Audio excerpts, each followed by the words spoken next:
말씀은 살아계신 하나님의 말씀입니다. 오늘 본문은 예수님께서 산상수훈을 시작하시면서 제자들에게 주신 매우 분명한 정체성에 관한 그런 말씀입니다.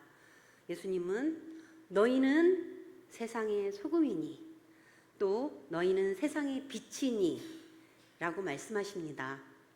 우리가 주목할 것은 예수님께서 너희는 소금이 되어라, 또 빛이 되도록 노력해라, 이렇게 말씀하지 않으셨다는 것입니다.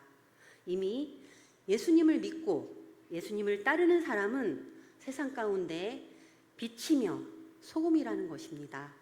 이것은 우리가 만들어내야 할 조건이 아니라 그리스도 안에서 받은 새로운 우리의 정체성입니다.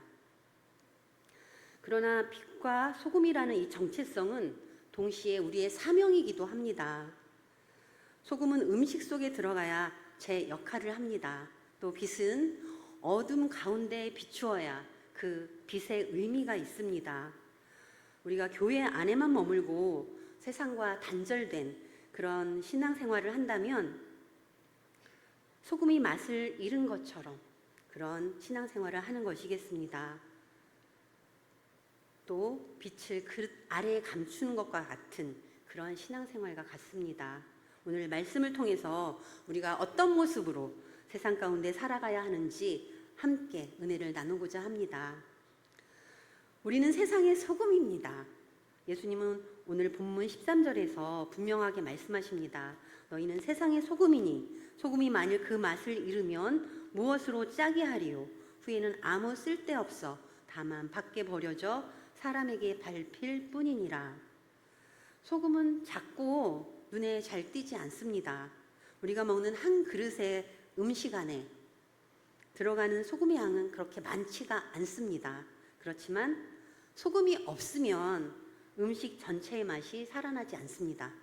이처럼 우리 그리스도인은 세상에서 숫자가 많나 적나 이게 중요한 게 아닙니다. 그리스도인의 맛을 내며 살아가고 있는가, 그렇지 않은가, 이게 중요한 것입니다. 소금의 역할은 먼저 부패를 막는 것입니다. 예전에는 냉장 시설이 없었죠.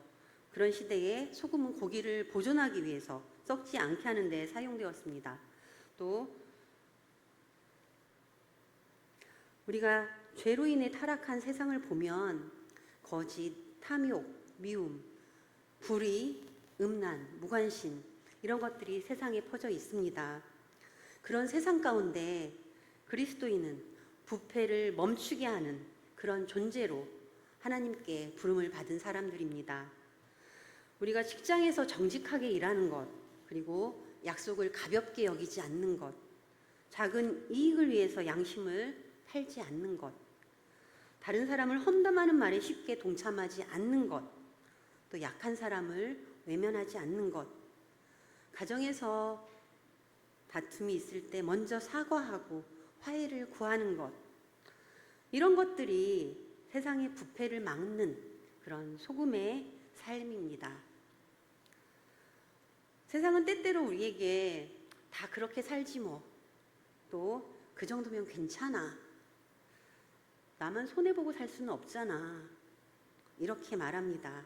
그렇지만 믿음의 사람은 그런 흐름에 무조건 휩쓸리지 않습니다. 다니엘이 그랬습니다. 바벨론 궁정에서 하나님의 뜻을 따라 살았습니다. 또 요셉이 그러했습니다. 보디발의 아내의 유혹 앞에서 내가 어찌 이 큰 악을 행하여 하나님께 죄를 지으리까 라고 고백했습니다. 우리도 하나님 앞에서 자신을 지키는 그리스도인으로 서야 합니다. 또 소금은 맛을 내는 역할을 합니다. 그리스도인의 삶은 세상에 하나님 나라의 맛을 보여주어야 합니다. 우리의 말과 태도, 그리고 관계와 선택을 통해서 사람들이 예수 믿는 사람은 뭔가 다르다, 또 저 사람 곁에는 평안이 있다, 또 저 사람은 어려운 속에서도 감사하는구나. 또 저 사람은 손해를 보면서도 참으로 진실하다. 믿을 만한 사람이다. 이렇게 느낄 수 있어야 합니다. 전도는 말로만 하는 것이 아닙니다. 물론 복음은 분명한 말로 전해야 하기도 합니다.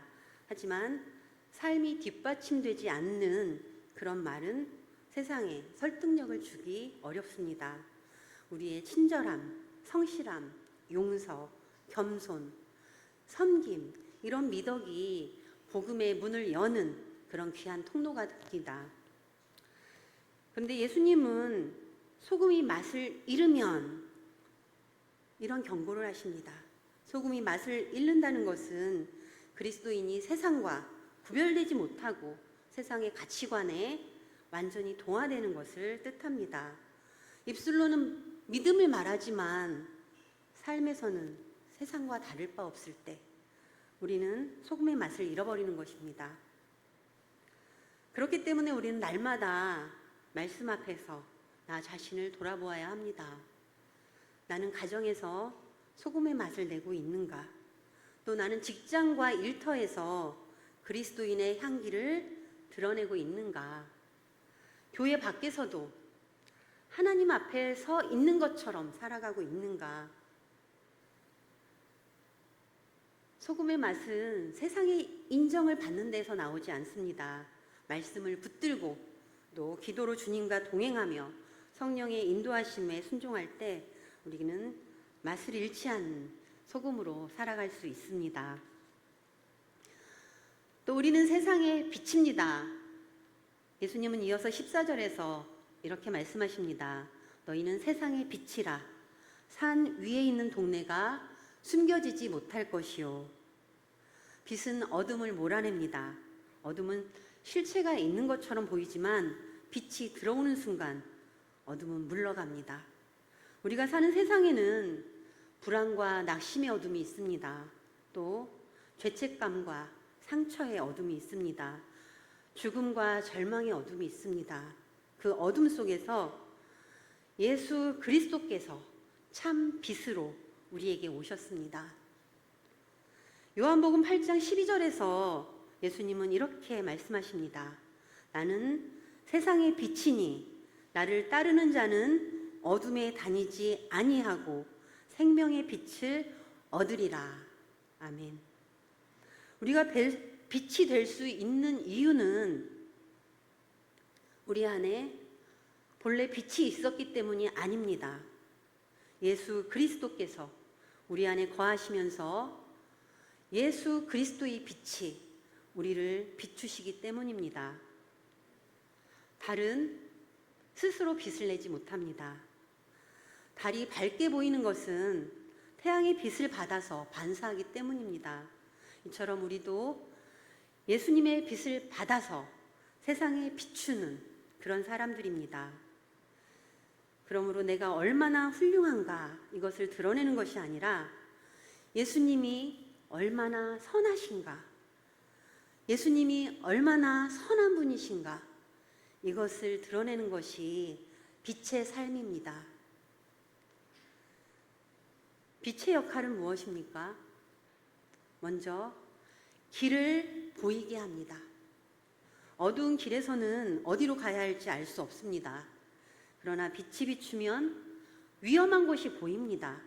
또 내가 걸어가야 할 길이 보입니다.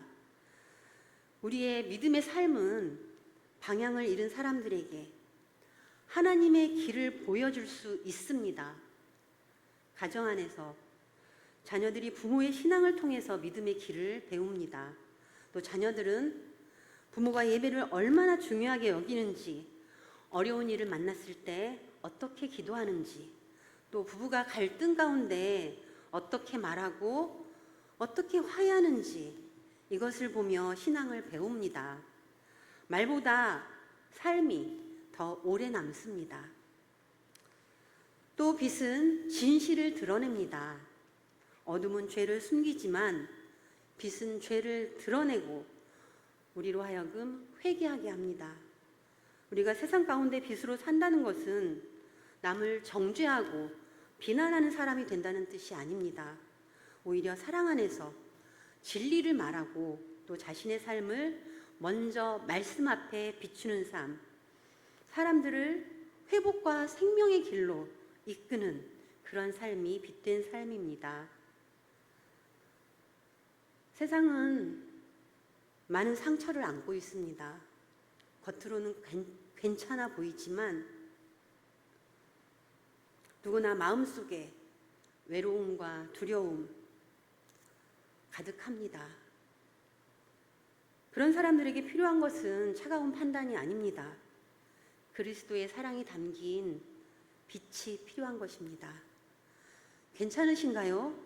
물어주는 따뜻한 말 한마디, 또 아픈 사람을 위해서 기도해주는 진심 어린 기도, 또 낙심한 사람들의 이야기를 끝까지 잘 들어주는 그런 따뜻한 마음, 어려운 이웃을 내 수고로 돌보는 손길, 이런 것들이 빛이 될 수 있습니다. 빛은 숨기지 말아야 합니다. 오늘 15절 말씀을 보겠습니다.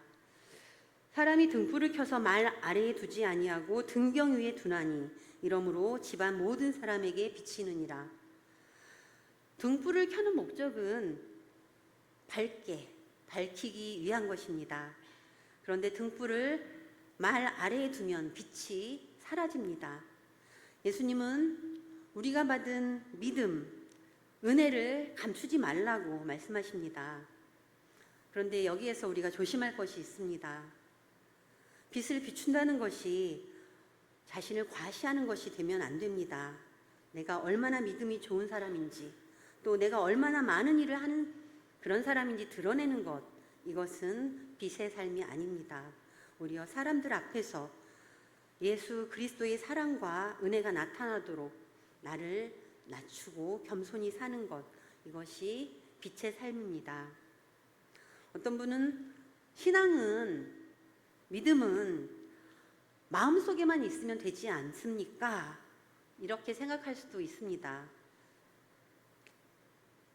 틀린 말은 아니겠습니다. 또 믿음은 하나님과의 관계에서 또 인격적으로 만나는 것이기 때문에 틀린 말은 아닙니다. 하지만 참된 믿음은 마음속에만 머물지 않습니다. 우리의 믿음은 말과 행동, 그리고 관계와 선택 속에서 드러나야 합니다. 베드로전서 3장 15절 말씀을 보면 이런 권면을 우리에게 합니다. 너희 속에 있는 소망에 관한 이유를 묻는 자에게는 대답할 것을 항상 준비하라. 사람들이 우리 삶을 보면서 당신은 어떻게 그런 상황에서도 무너지지 않습니까? 또 왜 손해를 보면서도 그렇게 정직하게 삽니까? 어떻게 저런 사람을 용서할 수 있습니까? 이렇게 물을 때 우리가 겸손하게 예수 그리스도를 증언할 수 있어야 합니다. 그러므로 우리 삶의 자리가 등불을 두는 그런 등경입니다. 우리의 가정이 등경입니다. 또 우리의 직장이 등경입니다. 학교와 사업장이 우리의 등경입니다. 이웃과 만나는 자리, 병원과 시장, 경로당과 식당, 또 인터넷 공간도 우리의 등경이 될 수 있습니다. 우리가 특별한 장소에서만 빛나는 사람이 아니라 일상의 모든 자리에서 주님의 빛을 비추는 그런 사람이 되어야 합니다. 또 선한 행실의 목적은 하나님께 영광을 돌리는 것입니다. 우리 마지막으로 16절을 함께 읽어보겠습니다. 16절 말씀입니다. 이같이 너희 빛이 사람 앞에 비치게 하여 그들로 너희 착한 행실을 보고 하늘에 계신 너희 아버지께 영광을 돌리게 하라. 아멘. 이 말씀은 그리스도인의 선한 행실의 목적을 분명하게 보여주고 있습니다. 우리의 선행을 보고 사람들이 우리를 칭찬하는 데 목적이 있지 않습니다. 사람들이 우리를 통해 하나님을 바라보는 것, 하나님께 영광을 돌리게 하는 데 목적이 있습니다. 우리가 때로 선한 일을 하면서 사람의 인정과 칭찬을 기대할 수도 있습니다. 누가 알아주지 않으면 좀 섭섭한 마음이 듭니다. 또 감사의 말이 없으면 마음이 조금 상할 때도 있습니다. 그렇지만 우리 주님은 우리의 착한 행실이 결국 하늘 아버지께, 하나님께 영광이 되게 하라고 말씀하십니다. 이것이 참된 겸손입니다. 내가 드러나는 것이 아니라 나의 선한 행실을 통해서 하나님이 드러나는 것, 내가 칭찬받는 것이 아니라 하나님이 높임을 받는 것, 이것이 우리의 목적입니다. 예를 들어 누군가 어려운 이웃을 조용히 돕습니다. 또 교회에서 맡겨진 일을 보이지 않는 자리에서 충성스럽게 감당합니다. 가족에게 상처를 받았지만 먼저 화해의 손을 내밉니다. 직장에서 모두 책임을 회피하지만 묵묵히 책임을 감당합니다. 이러한 삶을 통해서 사람들은 단지 그 사람의 인품만 보는 것이 아닙니다. 그 사람을 붙들고 계신 하나님을 보게 됩니다. 물론 우리는 완전하지 않습니다. 때로는 소금의 맛을 잃은 것처럼 삽니다. 빛을 숨기고 싶을 때도 있습니다. 우리의 말과 행동이 복음과 어울리지 않을 때도 있습니다. 그러나 감사한 것은 예수님께서 실패한 우리를 버리지 않으신다라는 사실입니다. 우리 주님은 회개하는 우리를 다시 일으키십니다. 성령 하나님이 새 힘을 주십니다. 세상 가운데 다시 소금과 빛으로 우리를 세우십니다. 오늘 이 말씀은 우리에게 무거운 부담감만 주는 그런 명령이 아닙니다. 너희는 세상의 소금이요 빛이라 이렇게 말씀하시는 것은 주님께서 우리를 그렇게 부르셨다라는 선언입니다. 그렇게 사용하시겠다라는 약속의 말씀입니다. 그렇습니다. 세상은 어두울수록 빛을 필요로 합니다. 부패할수록 소금을 필요로 합니다. 하나님은 이 시대를 향해 교회를 세우셨습니다. 우리 대흥교회를 세우셨습니다. 우리 한 사람 한 사람을 가정과 일터에서 세우셨습니다. 지역 사회에 보내셨습니다. 우리가 세상을 바꾸는 거대한 대단한 일을 다 할 수 없을지는 모릅니다.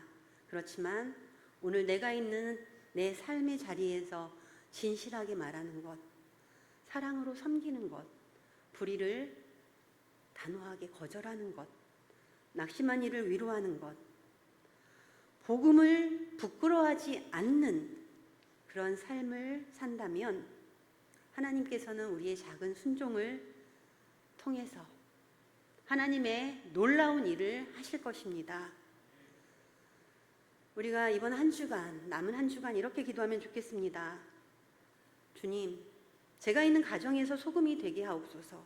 제가 서 있는 일터에서 빛이 되게 하옵소서. 제 말과 행동을 통해 내가 아니라 예수님이 드러나게 하옵소서. 나의 작은 선행을 통해 하나님께 영광을 돌리게 하옵소서. 우리 모두가 맛을 잃지 않는 소금, 또 빛을 감추지 않는 그런 삶으로 살아가기를 소망합니다. 기도하시겠습니다. 빛 되신 하나님 아버지, 우리를 어둠 가운데